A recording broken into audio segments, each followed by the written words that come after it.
Hey guys, thanks for clicking this video. Today we're going to be talking about Rey and how she's able to become so powerful so quickly in The Force Awakens and The Last Jedi.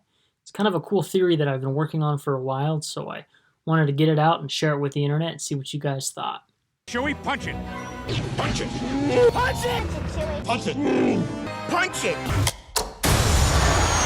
I'm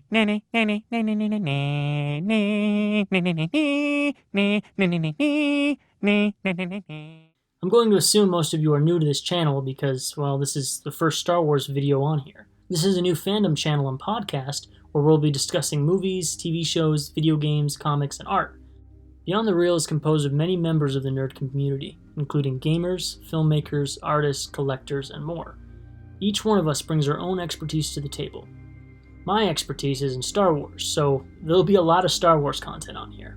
That's why our logo is a Millennium Falcon. Anyways, let's just get into it. The reason you clicked this video.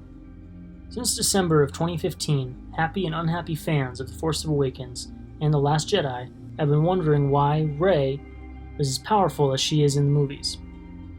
It's something that didn't bother me too much, but it bothered many people and it helped fuel the fire of the whole Rey is a Mary Sue argument. It wasn't something that I put a lot of thought into until recently when I was asking a non-Star Wars fan friend about how he felt about the new films. One of the biggest complaints he had was that he thought it didn't make any sense how powerful Rey was and how quickly she became a fully competent Force user, especially if she was not a descendant of the Skywalker bloodline. Anakin was the chosen one, and he required years of heavy Jedi training. Luke had a short lesson with Obi-Wan on his way to the asteroid field that was Alderaan, and several days of training with Yoda on Dagobah, and we can assume even more training with both of their Force ghosts. But Rey, this nobody from Jakku, was able to do a Jedi mind trick, call a lightsaber, and best Kylo Ren just by simply remembering the Force existed. Looks pretty inconsistent on the surface.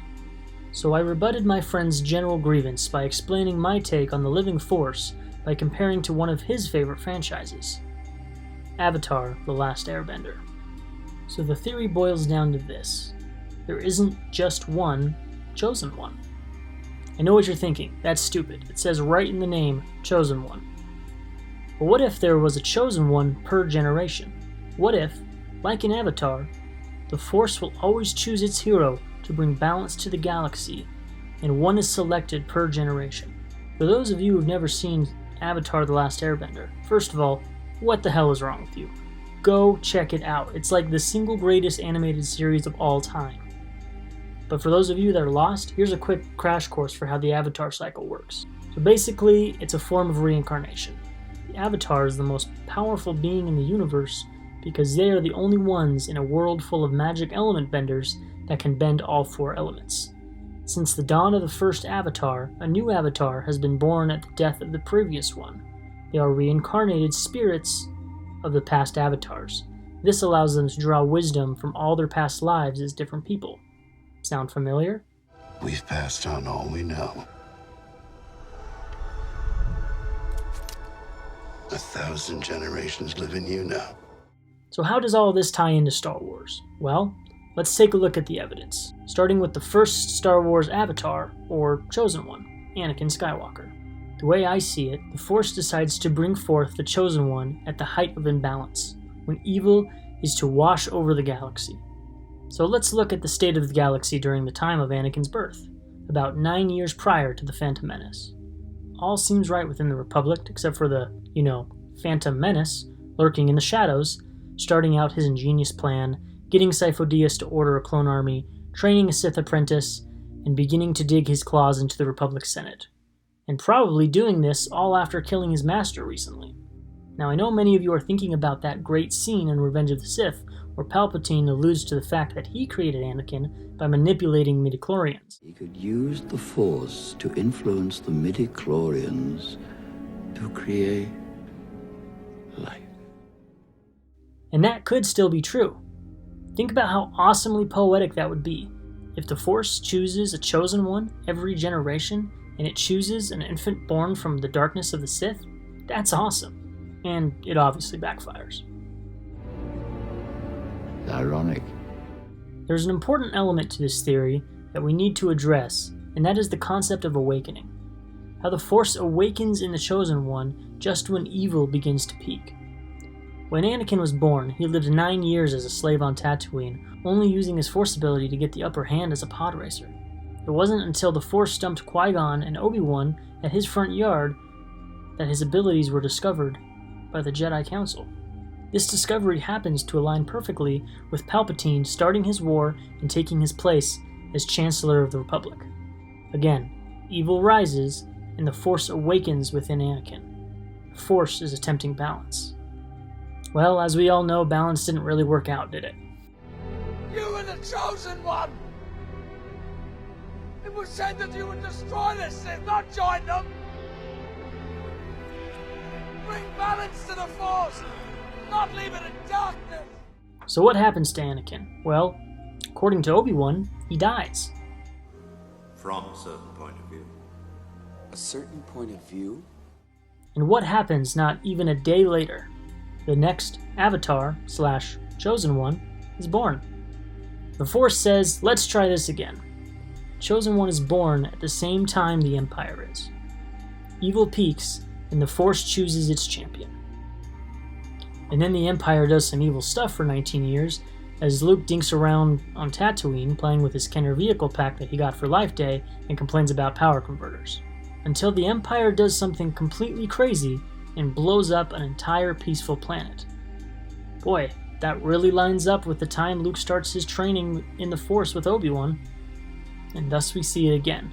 The height of the Empire's evil awakens the Chosen One. And this time, he's given a little extra juice considering the lack of Jedi Academies made available to him. Then, Luke does some stuff and eradicates evil from the galaxy, yada yada yada. Everyone sings Yub Nub and all is well. Until Luke starts training his nephew, Ben. Now, we don't know the timeline perfectly yet, but according to the books, mixed with my own hopes and theories, we can guess that Ben starts his Jedi training roughly around the age of 10, or roughly around the time Rey was born? You see where I'm going. A man with great evil in him begins his training, and the Force overcorrects and selects another Chosen One. Hold up. But Luke isn't dead yet. How can the Force choose a new hero if Luke is still alive? The Avatar cycle is broken. Well, here's where it gets a little interesting. We know that Ben Solo is roughly 10 years older than Rey. We know Ben destroys Luke's academy and turns to the dark side in his mid to late teens. That would be when Rey is about 6 or 7. When do we see Rey left alone on Jakku to Unkar Plutt?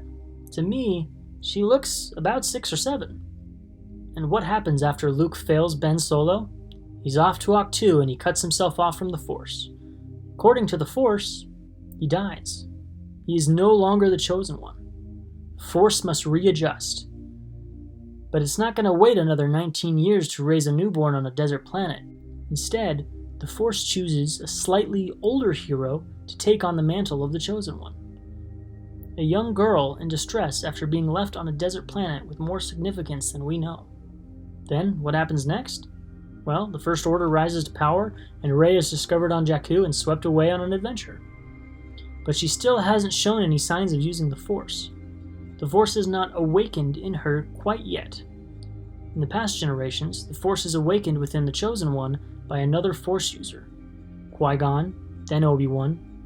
But now, there is no one to guide her. So what awakens the Force within her? What calls to her at the time of great evil? The crystal of the hero's saber. The weapon passed down from the Avatar/Chosen Ones before her. That lightsaber was Luke's and his father's before him, and now it calls to you. And what is going on while she receives this vision of the Force, both past and future? You guessed it, the height of the evil of the First Order. At almost the exact moment the Force awakens within her, Starkiller Base wipes out the Hosnian system as well as the Republic. To me, this theory answers so many questions. Why did she require so little training? This is the Force recorrecting itself, giving it just a little bit more juice in the newest Chosen One, so that she can bypass the training that was available to Jedis in the past. there are even less Jedis to train Rey than there were for Luke, and it had to make her stronger so she could bring back the balance. But wait, so what about Luke getting his powers back though? Doesn't that ruin the whole Avatar theory? Well, let's look at it. After Luke opens himself back up to the Force, he is no longer the Chosen One. He has resorted back to being a regular Jedi Master. And we can see it in the lack of strength he has in The Last Jedi. He is bested by Rey in combat, and his Force projection is so hard on him that it literally kills him to do it. If Luke was still the Chosen One, he could have faced down those walkers in the flesh and the results would have been the same. But this wasn't the same Luke. Chosen One Luke had died, and now wise Master Luke had to do his best to save the life of the new Chosen One. And that's what he did. And to me, that is the most beautiful way he could have gone out. Anyway, that's my theory of the Chosen One cycle of the Force. I hope you guys like this video. I want to hear what you guys think. So if you go ahead and leave a comment, I want to see if you agree with me or think I'm totally nuts on this. Like I said at the top of the video, this is a new channel, so I really appreciate the support if you guys wanted to subscribe for great new content on the way. Stay tuned for a video of my Star Wars collection. I've been collecting for several years now, and I've got my own kind of Star Wars man cave that I'm going to kind of show off on this channel, so keep an eye out for that video. Thank you, and may the Force be with you.